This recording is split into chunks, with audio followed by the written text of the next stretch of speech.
Bonjour, ravie de vous accueillir dans cette nouvelle vidéo. Aujourd'hui, je m'attaque à un gros volet parmi tout ce que j'ai pu tester. Je vous en ai parlé dans ma dernière vidéo, c'est l'alimentation. Donc l'alimentation, ça a été vraiment un gros sujet. Je m'y suis penchée il y a quand même un certain temps parce que, en grande partie à cause de problèmes de santé. Et donc j'ai essayé pas mal de choses pour voir si certaines réformes alimentaires, certaines exclusions d'aliments pouvaient changer quelque chose. Alors parmi tout ce que j'ai pu tester et qui me revient là pour la vidéo, alors déjà j'ai testé l'alimentation bio. Je m'y suis mise quand je suis arrivée à la montagne, donc ça fait plus de 20 ans. Et c'est vrai qu'au début, ça a complètement changé ma façon de manger, puisque par exemple, tout ce qui était viande, ça coûtait aussi beaucoup plus cher. Et puis, j'ai testé plein de choses, comme je suis très curieuse et très gourmande. Du coup, j'ai vraiment testé pas mal de choses, parfois en explosant mon budget. Et puis après, s'est installée une autre façon de manger, d'autres goûts en fait, et une autre façon de penser mon alimentation.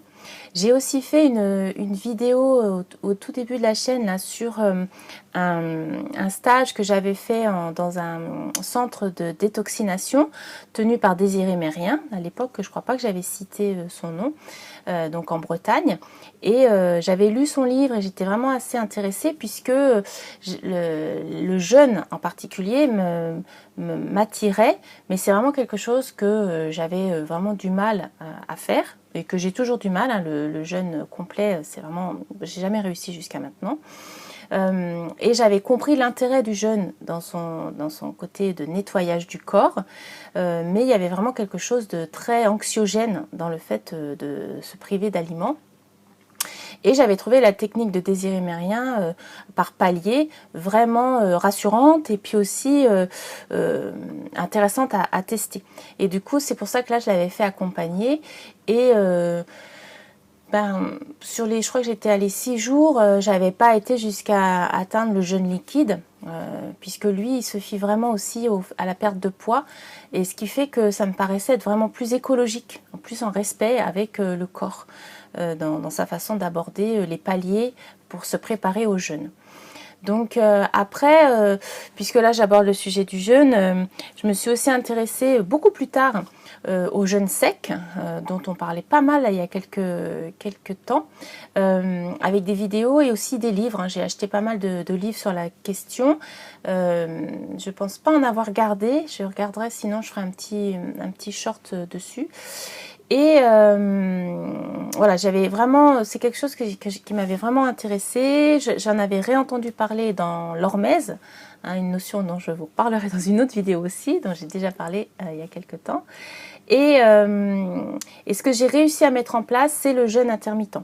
Donc, c'est-à-dire en fait de ne pas manger pendant un certain laps de temps, minimum pendant 16 heures, donc 8 heures, pendant 8 heures, une plage horaire de 8 heures, on peut manger, et puis ensuite pendant 16 heures, on laisse l'organisme et le système digestif au repos.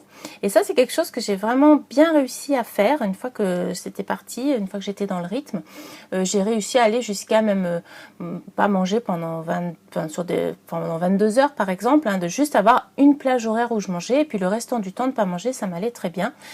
Donc c'est vraiment une grosse négociation pour moi, passage tous ces tests par rapport au jeûne, c'était tout le rapport à la faim, à la peur d'avoir faim, de manquer, d'être réveillée la nuit parce que j'avais faim. Enfin, ça m'a vraiment changé tout un rapport. Ça m'a beaucoup aidé de faire le jeûne intermittent. Et puis voilà, donc j'ai pas refait depuis quelques temps, là, j'ai pas eu l'occasion, mais je sais maintenant que au moins le jeûne intermittent, je suis capable, mais j'ai toujours pas passé le cap du jeûne complet ou jeûne hydrique. Ou à ne boire que, par exemple, des tisanes ou des choses comme ça. Il y a aussi la possibilité de faire des jeûnes en randonnant. Donc ça aussi, je l'ai découvert dans le centre de Désiré Mérien. C'est pas quelque chose que j'avais spécialement envie de faire. Mais c'est pas exclu, on pourra tester peut-être si ça se représente. Actuellement, je suis plus du tout dans le mood de faire des jeûnes. Je suis dans un autre mood, mais du coup, voilà, ça c'est vraiment quelque chose qui m'a beaucoup tenu longtemps parce que j'avais aussi l'impression que du coup, il y a une forme de dépendance à la nourriture et j'avais envie de gagner en autonomie par rapport à de vieux réflexes ou de l'angoisse que je pourrais associer avec la nourriture ou le manque de nourriture. J'ai aussi testé l'hygiénisme, donc ça c'est vraiment aussi l'école de Désiré Mérien. Donc j'ai suivi, après avoir fait ce stage, j'ai suivi vraiment la compatibilité alimentaire, donc les associations qui se font et qui ne se font pas, ce qui est plus digeste ou pas digeste. Donc ça j'ai vraiment gardé en tête et je l'applique autant que possible. C'était vraiment intéressant à connaître et c'était une façon d'aborder le système digestif, aussi toute notre façon de construire nos repas d'une autre façon. Moi j'ai vraiment lâché l'entrée plat dessert. Alors j'ai très du mal à lâcher le dessert. J'essaye régulièrement, mais ça c'est vraiment très difficile.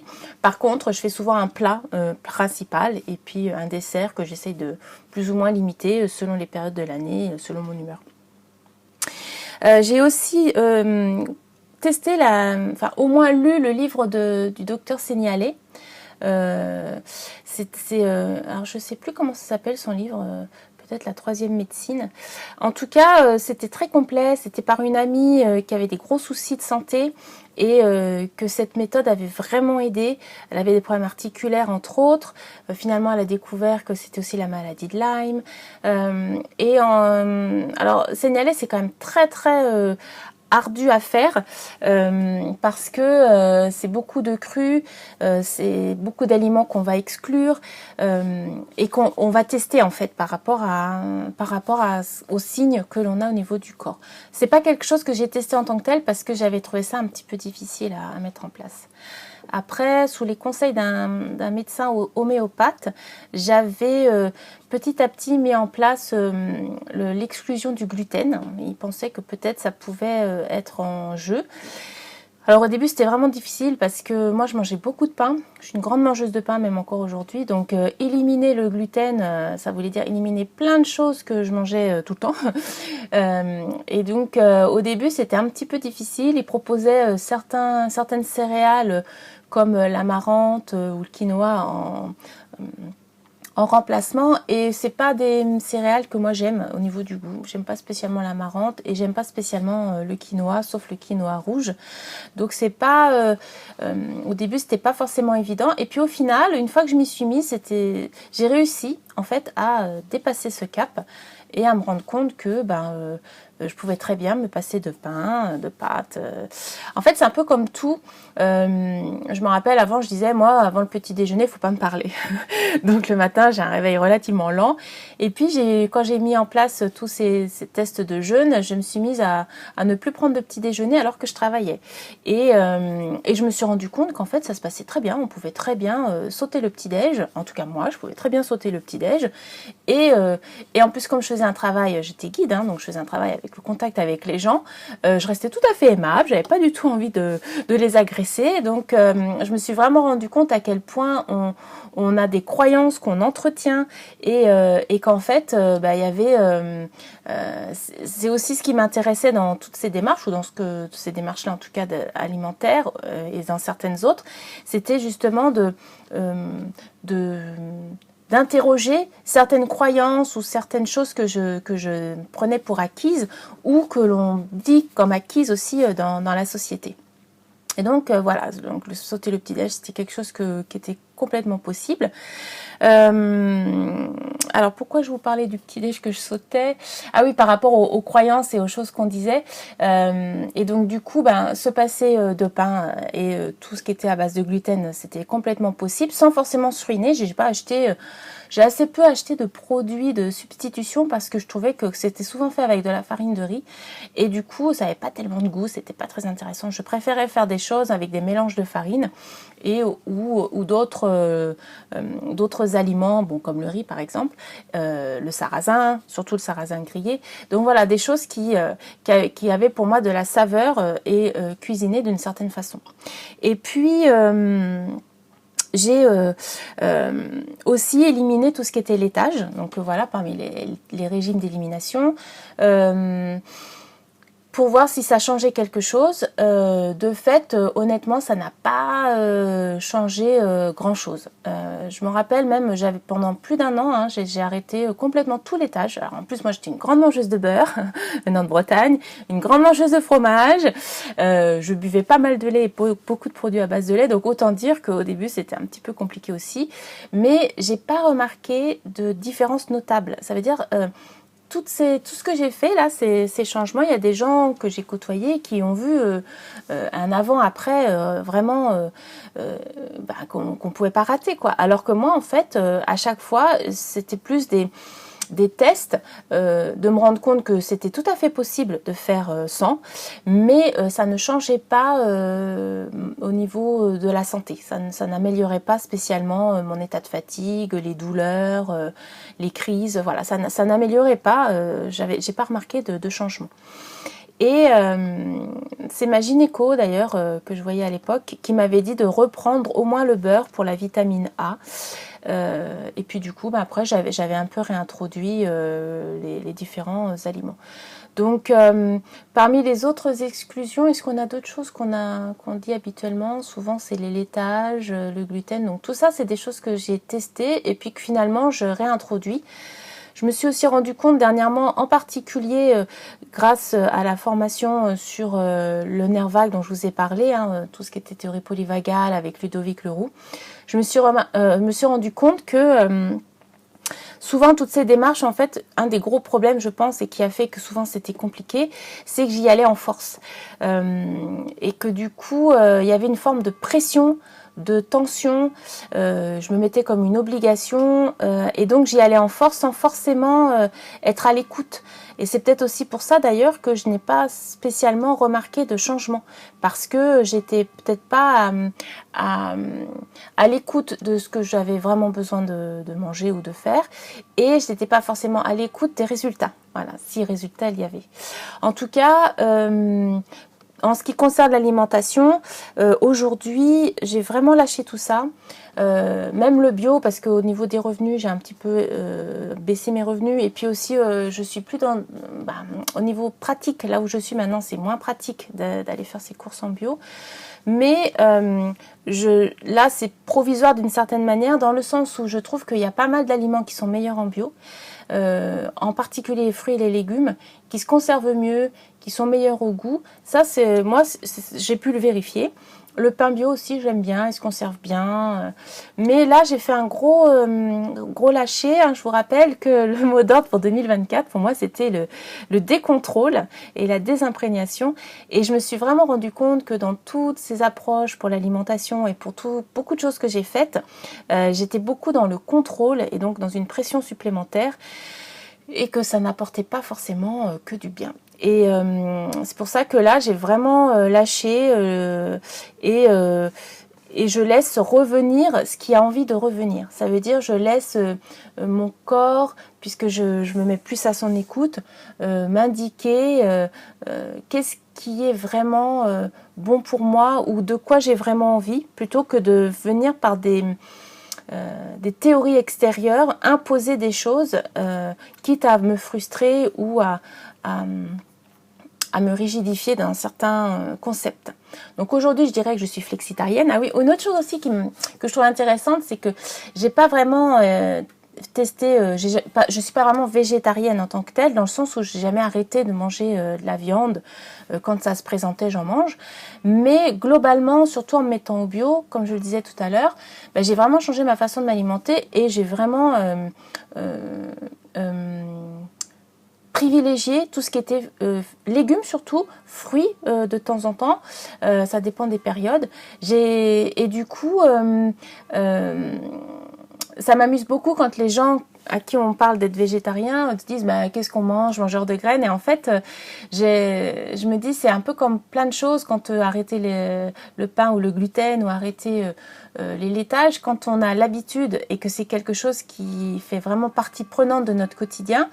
Quand on dit qu'il ne faut plus en prendre ou qu'on se propose d'arrêter, on a l'impression qu'il n'y a plus rien, il n'y a que ça, mais parce que ça prenait toute la place. Et du coup, moi je me suis rendu compte qu'en bio, on peut faire, en végétarien, on peut faire vraiment beaucoup de choses très très bonnes, très intéressantes, très en plus créatives, sans passer dans le vegan. En ce qui me concerne, je ne suis pas du tout pour le mouvement vegan. Parce que je trouve que c'est beaucoup de produits transformés, en plus en donnant des noms, genre le steak végétal. Maintenant je crois qu'il y a des choses où ça a été réglementé, mais dans ces cas-là, moi je me dis, soit on assume, on donne un autre nom, soit on assume qu'on veut manger du steak et du coup on mange du steak. Mais voilà, le mouvement vegan c'est pas trop mon truc. Je trouve que c'est justement il y a un côté excessif que j'ai pas envie d'alimenter. Et puis une autre chose aussi dont je n'ai pas parlé, c'est que j'ai pas mal pratiqué la crème Boudwig au petit déjeuner. Là, j'ai parlé des fruits tout à l'heure. Je me suis beaucoup intéressée à... ah mince, ben là, son nom m'échappe. Pourtant... celle qui a mis en place la crème Boudwig, c'est un docteur qui est vraiment très important, qui a beaucoup étudié la question de l'alimentation justement pour la santé. Et j'ai suivi pas mal de ses préceptes. Alors, ça s'appelle Kousmine. Voilà, Catherine Kousmine. Ça, si jamais ça vous intéresse, c'est vraiment un incontournable. Et elle est très documentée. Elle a fait des tests sur ses patients et elle s'est rendue compte de façon empirique que l'alimentation contemporaine souvent dégradait les organismes. Donc Kousmine avec le petit déjeuner Boudwig qui est très nourrissant. Et après je me suis aussi intéressée, mais j'en reparlerai, à ce que proposait France Guillain par rapport au petit déjeuner, mais qui pour moi était trop. Alors là pour le coup, si on veut faire un jeûne intermittent, en tout cas ce qui me concerne, c'est vraiment un petit déj qui me cale longuement et donc que je trouve pas pratique dans le quotidien, alors que j'ai un ami qui lui trouvait que ça le calait pas du tout. Donc c'est vraiment, ça dépend vraiment des organismes et des gens. Donc voilà, un petit tour d'horizon pas complet parce que j'ai testé beaucoup de choses, mais vous voyez même là il y a des choses qui m'ont échappé, mais pour dire que souvent on vient changer son alimentation parce qu'on a des problèmes de santé, en tout cas avec les gens avec qui j'en parle c'est souvent le cas. Et qu'au final, ma conclusion, c'est que même s'il y a quand même peut-être une base commune, puisque on est des êtres humains, donc il y a un organisme qui a un certain métabolisme et qui a pris de certaines habitudes, je pense vraiment qu'il y a un gros travail de se découvrir soi et de prendre le temps de savoir qu'est-ce qui est bon pour soi. On peut suivre certains courants, les tester, mais s'enfermer dans quelque chose me paraît pas du tout une bonne idée.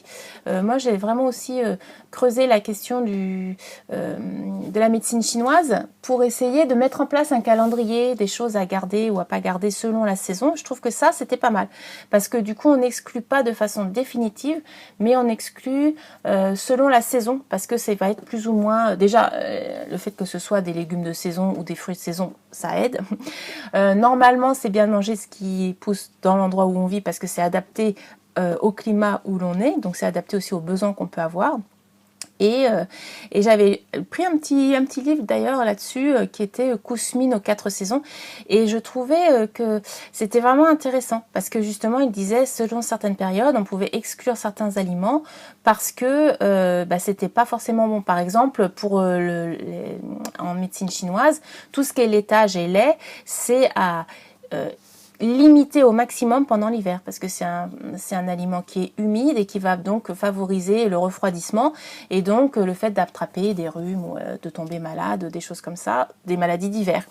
alors que l'été, c'est quelque chose qu'on peut tout à fait manger. Donc ça, c'est quelque chose que j'ai un peu en tête, que je suis plus ou moins de loin, mais je suis aussi le fait que selon l'endroit où on habite, on peut avoir des besoins différents. Par exemple, quand j'habitais à la montagne, quand il fait très froid, on a des envies différentes que quand maintenant où j'habite, où il fait très chaud l'été, on a moins envie de manger certaines choses. On va plus se diriger vers des aliments gorgés d'eau qui vont pouvoir nous rafraîchir. Donc c'est aussi écouter sa sagesse, c'est ça que je voulais dire, écouter sa sagesse personnelle, suivre, se renseigner ou se documenter, c'est une bonne idée, mais ne pas s'enfermer dans une façon de voir, tester, et aussi ce que je suis en train d'apprendre pas mal, c'est rester gentil avec soi, de ne pas être trop exigeant et donc d'accepter que ses limites. Et donc, si moi je continue de manger des desserts jusqu'à la fin de ma vie, je continuerai de manger des desserts jusqu'à la fin de ma vie. Voilà, même si c'est pas bon, selon pas mal de nutritionnistes. Donc voilà pour cette capsule. C'est vrai qu'en la faisant, là, je me disais que j'aurais pu détailler par thématique, mais j'avais envie de faire un thème plus complet, puis après je verrai si je fais quelque chose, par exemple sur le jeûne ou pas, ou si je retrouve certains des livres, peut-être je ferai des petits shorts.